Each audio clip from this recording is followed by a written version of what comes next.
ఎన్నికలకు ముందు ఏపీ రాజకీయాలు అనూహ్యంగా మారుతున్నాయి. నేతలుగా కావాలనుకుంటున్న వాళ్ళు ఈ పార్టీ నుంచి ఆ పార్టీకి, ఆ పార్టీ నుంచి ఈ పార్టీకి జంప్ చేస్తున్నారు. పార్టీలో చేరిన 10 రోజులు తిరగకుండానే క్రికెటర్ అంబటి రాయుడు పార్టీ మారుతున్నారు. డిసెంబర్ నెలాఖరులో జగన్ సమక్షంలో వైసీపీలో చేరిన అంబటి రాయుడు వారం తిరగకుండానే రాజీనామా చేస్తున్నట్టు ప్రకటించారు. రాజీనామా ప్రకటన రోజున రాజీనామాకు కారణం చెప్పని రాయుడు ఆ మర్నాడు T20 ఇంటర్నేషనల్ టోర్నీలో ముంబై టీంకు ఆడటానికే వైసీపీకి రాజీనామా చేశానంటూ ట్వీట్ చేశారు. ఇక అదే నిజమని అంతా అనుకునేలోపే ఆయన జనసేన క్యాంపులో ప్రత్యక్షమయ్యారు. అంబటి రాయుడు జేఎస్పీలో జాయిన్ కావడం లాంఛనమని ఆయన సన్నిహితులు చెప్తున్నారు. క్రికెట్ నుంచి రిటైర్ అయిన తర్వాత రాజకీయాల్లో రెండో ఇన్నింగ్స్ ప్రారంభించాలనుకుంటున్న రాయుడు వైసీపీ వైపు మళ్లారు. గుంటూరు ఎంపీగా పోటీ చేయాలనే ఆసక్తి ఉన్న అంబటి రాయుడు గుంటూరులో ఒక అపార్ట్మెంట్ కూడా తీసుకున్నారు. వైసీపీలో చేరకముందే ఆ పార్టీ నేతలతో టచ్ లో ఉన్న అంబటి రాయుడు వాళ్ళ సూచనలు, సలహాల మేరకు పర్యటనలు చేశారు. జగన్ ప్రభుత్వం ప్రతిష్టాత్మకంగా భావిస్తున్న ఆడుదాం ఆంధ్ర కార్యక్రమం గుంటూరులోనే సీఎం చేతుల మీదుగా ప్రారంభమైంది.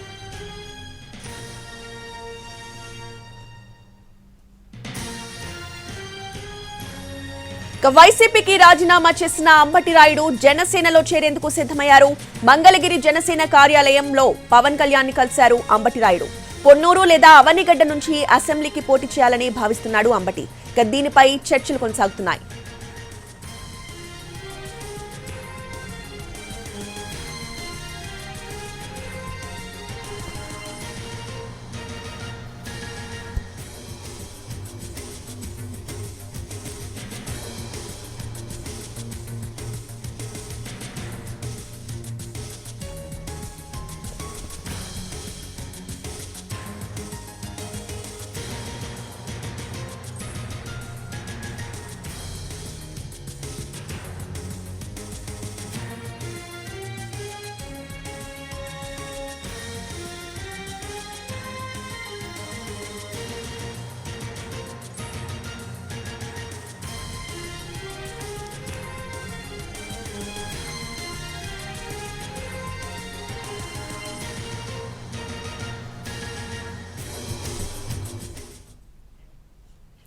వైసీపీకి రాజీనామా చేసిన అంబటి రాయుడు జనసేనలో చేరేందుకు సిద్ధమయ్యారు. మంగళగిరి జనసేన కార్యాలయంలో పవన్ కళ్యాణ్ కలిశారు అంబటి.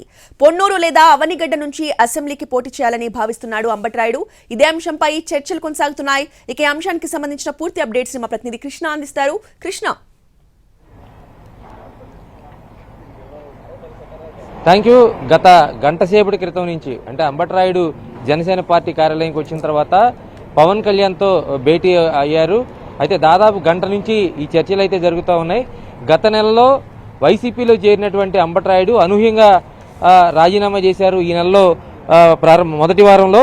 అయితే గత కొద్ది రోజులు అంటే ఒక 2-3 రోజులు మాత్రం తనకి ఇంటర్నేషనల్ టోర్నమెంట్స్ ఉన్నాయి, దానికి సంబంధించినటువంటి వర్క్ చేస్తూ ఉన్నాను కాబట్టి ఎటువంటి రాజకీయ పార్టీతో తన సంబంధాలు నెరపే పరిస్థితి ఉండదు, కేవలం పొలిటికల్ యాక్టివిటీ కి దూరంగా ఉండాలి, ఓన్లీ స్పోర్ట్స్ యాక్టివిటీకి దగ్గరగా ఉండాలనే ఆలోచనతోనే నేను వైసీపీకి రిజైన్ చేశాననేది ఆ రోజు అంబటి రాయుడు ట్వీట్ల ద్వారా కానీ లేదంటే సామాజిక మాధ్యమాల్లో కానీ చెప్పినటువంటి మాట.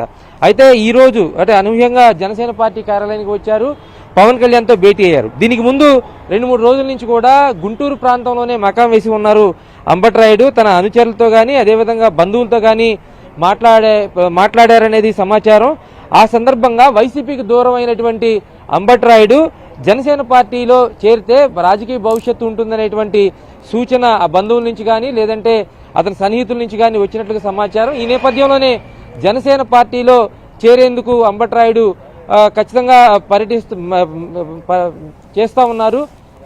ప్రస్తుతం ఆయన జనసేన కార్యాలయంలో ఉన్నారు. అయితే ఎక్కడి నుంచి పోటీ చేస్తారనేటువంటి సందిగ్ధం అయితే ఉంది. అంటే మొదటగా ఆయన గుంటూరు పార్లమెంటు ప్రాంతంలో గుంటూరు పార్లమెంట్ అభ్యర్థిగా పోటీ చేస్తారనేటువంటి సమాచారం అయితే గతంలో ఉంది. దానికి సంబంధించినటువంటి ప్రచారం జరిగింది. ఆ తర్వాత అనూహ్యంగా ఆయన మనసు మార్చుకున్నట్లుగా తెలుస్తూ ఉంది. అసెంబ్లీ నియోజకవర్గం నుంచి అంటే పొన్నూరు నియోజకవర్గం ఆయన తండ్రికి సంబంధించినటువంటి నియోజకవర్గం అంటే వెల్లూరు సొంత గ్రామం, అక్కడి నుంచి పోటీ చేస్తారు. లేదంటే కృష్ణా జిల్లా అవనిగడ్డ ప్రాంతం నుంచి పోటీ చేసే యోచనలో కూడా ఆయన ఉన్నట్లుగా తెలుస్తూ ఉంది. అక్కడ పెద్ద ఎత్తున కాపు సామాజిక వర్గానికి సంబంధించినటువంటి ఓటర్లు కూడా ఉంటారు. ఈ నేపథ్యంలో జనసేన కూడా అక్కడి నుంచి సీటు ఆశిస్తూ ఉంది. ఈ నేపథ్యంలోనే అక్కడి నుంచి పోటీ చేస్తారు అనేది సమాచారం అందుతోంది. లోపల కూడా దాదాపు ఇప్పుడు వెళ్ళి లోపలికి వెళ్ళిన తర్వాత కూడా దాదాపు గంట పైన అయ్యింది. పవన్ కళ్యాణ్తో చర్చలు జరుపుతూ ఉన్నారు. అయితే పార్టీలో అతనికి ఎలాంటి రోల్ ఇస్తారు, ఎలా పార్టీ ఉపయోగించుకుంటుందనే అంశాల మీద చర్చలు జరుపుతూ ఉన్నట్లు తెలుస్తూ ఉంది.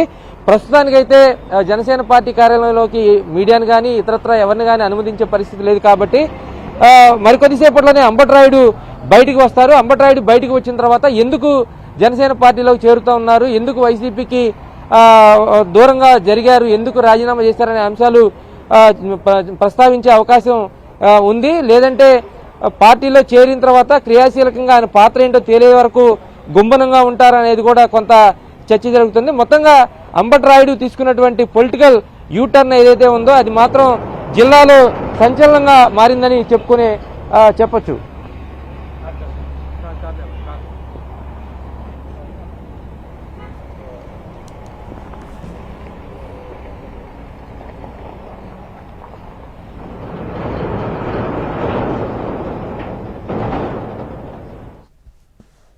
అంబటరాయుడు చర్చలు ముగించుకొని బయటకు వచ్చిన తర్వాత మీడియాతో మాట్లాడరా అనే యొక్క సందిగ్ధం కూడా ఉంది. ఆయన అంచనాలు మాత్రం ఈ రోజు దాదాపుగా పార్టీలో చేరతారు.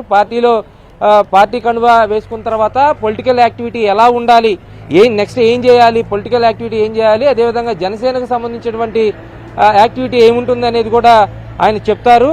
సో ఈ రెండు నియోజకవర్గాలు ప్రధానంగా పొన్నూరు, అవనగడ్డ ప్రాంతాలతో పాటు అవకాశం ఉంటే, అంటే అటు టీడీపీ జనసేన పొత్తు ఉంది కాబట్టి ఒకవేళ టీడీపీ దానికి సమ్మతిస్తే గుంటూరు పార్లమెంట్లో పోటీ చేసే అవకాశం ఉంటుంది. కానీ దాదాపుగా ఆయన అసెంబ్లీ నియోజకవర్గాల్లో పోటీ చేయడానికే ఛాన్స్ ఎక్కువ ఉంటుంది. ఎందుకంటే గ్రౌండ్ లెవెల్లో ఉన్నటువంటి సాధక బాధకులన్నీ కూడా గత కొద్ది రోజుల నుంచి తెలుసుకుంటా ఉన్నారు, ఒక 6 నెలల నుంచి. ఆ నేపథ్యంలోనే వైసీపీలో చేరి ఆ తర్వాత ప్రజాక్షేత్రంలో నిలవాలనుకున్నారు. ప్రస్తుతం అయితే వైసీపీకి రాజీనామా చేసిన నేపథ్యంలో జనసేన పార్టీలో ఈ రోజు ఖచ్చితంగా చేరతారనేటువంటి ప్రచారం అయితే ఉంది. దానికి తగినట్లుగానే లోపల భేటీ అయ్యారు. Right, thank you Krishna.